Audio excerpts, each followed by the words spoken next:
guys, how you doing? This is Mango etc, and I'm here today to bring you the review for K episode 3.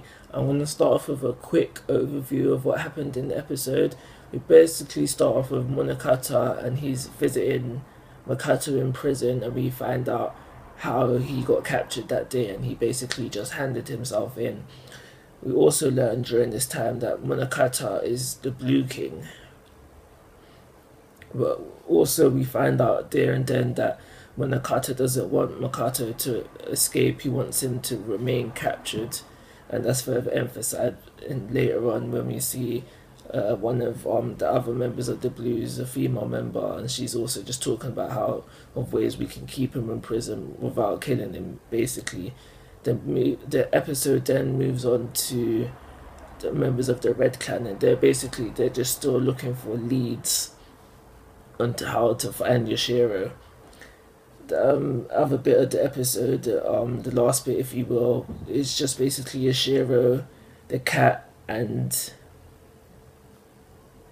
the black dog. They're eating food now, and the black dog is just basically explaining things. I'm going to go into more detail about all these things later on in the review, but he's explaining things to Yoshiro. And as he finishes eating now, he decides, alright, it's time for you to die. He basically tells that to Yoshiro, and Yoshiro's like, wait, I'm innocent. And Yoshiro basically goes on to convince the black dog. Yoshiro basically asks the black dog for a chance for him to prove his innocence, and the black dog gives it to him. And that's the entirety of the episode. We learn quite a lot through this episode. I'm going to go through all of it right now. I'm going to start off with the third king. What we learn about him during this episode is through Munakata, we learn that his wise man's level is pushing its limits, and if this continues, that the sword of the Damocles is going to fall out of the sky and cause another crater. So, because we learn from Munakata that it's basically implied that this has happened before, and Munakata goes on to say that how if you keep drawing power, keep getting more stronger, I'm gonna have no choice but to kill you, basically. And we can also assume through what he says, because he asks the Red King to re-announce his throne, so we can assume that if he does re-announce his throne, that this won't happen and like this will stop. But Munakata wasn't having it, obviously. We also learn that part of the reason why the Red King allowed himself to get captured is because he knew that if with him captured, the Blue King is going to have to spend most of his time watching over him, so therefore the rest of the Red Clan can operate better. The reason why I say part of the reason is because when the guy with the sunglasses was telling, I forgot his name, the other members, the one with the skateboard and one of the other members about this, when he tells them that reason, Anna's also there and she says, you're lying, and the guy with the sunglasses then says, come on now, that's part true. So that's why I said part of the reason right there. The next thing I want to talk about is the kings. We've learned a few things about the kings. The first thing that we learn, well, it might not have been the first, but one of the things that we learn is that there's 7 kings, and these 7 kings, they rule over Japan basically with their powers and how they enforce the law, and that they basically rule over Japan. And basically what we learn is that the most important king for helping to rule over Japan, for keeping basically how in the economical state that Japan is in now, the most important king is the Gold King. We also learn that these kings can bestow powers to their clansmen. So it looks like, this hasn't been 100% confirmed, but it looks like this sanctum power that these kings seem to have can be given to their clansmen. Another thing that we learn, and I think I made a mistake in my review of the first episode.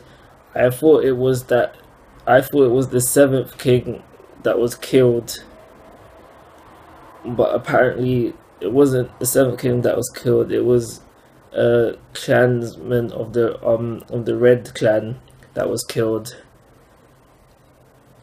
and we learned that Black Dog's master told him to judge the 7th king, and if he saw that if the Black Dog evaluated the candidate for the 7th king to be evil, then the Black Dog would have to kill him. That only states that in this episode that that's his primary mission.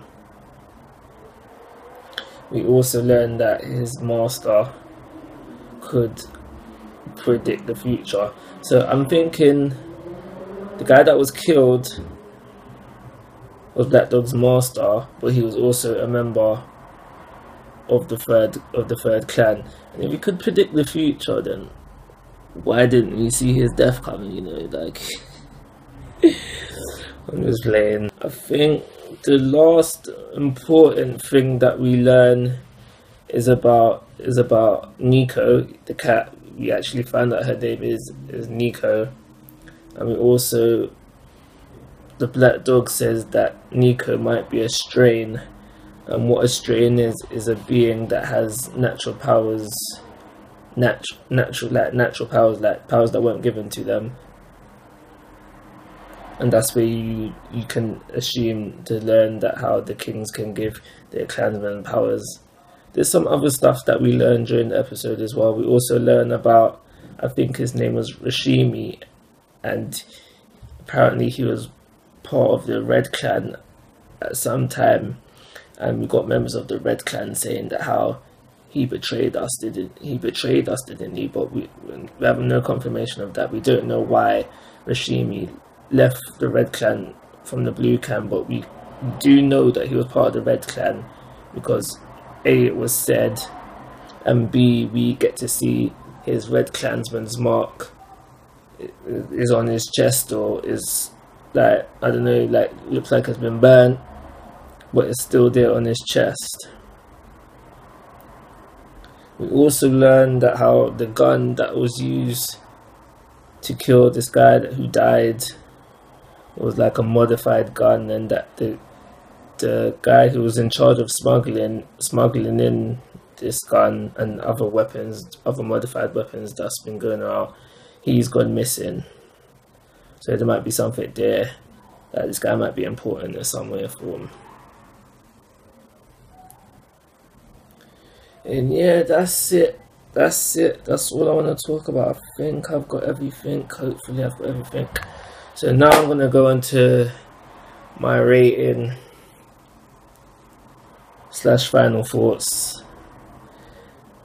This episode was good.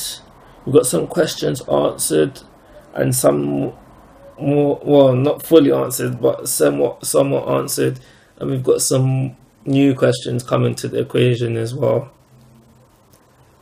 So I'm going to give this episode, not chapter, not manga I'm reading right now, I'm going to give this episode a 4-star rating. Yeah, I think it deserves a 4-star rating. But tell me what you think, guys. Are you still feeling K? Is it confusing?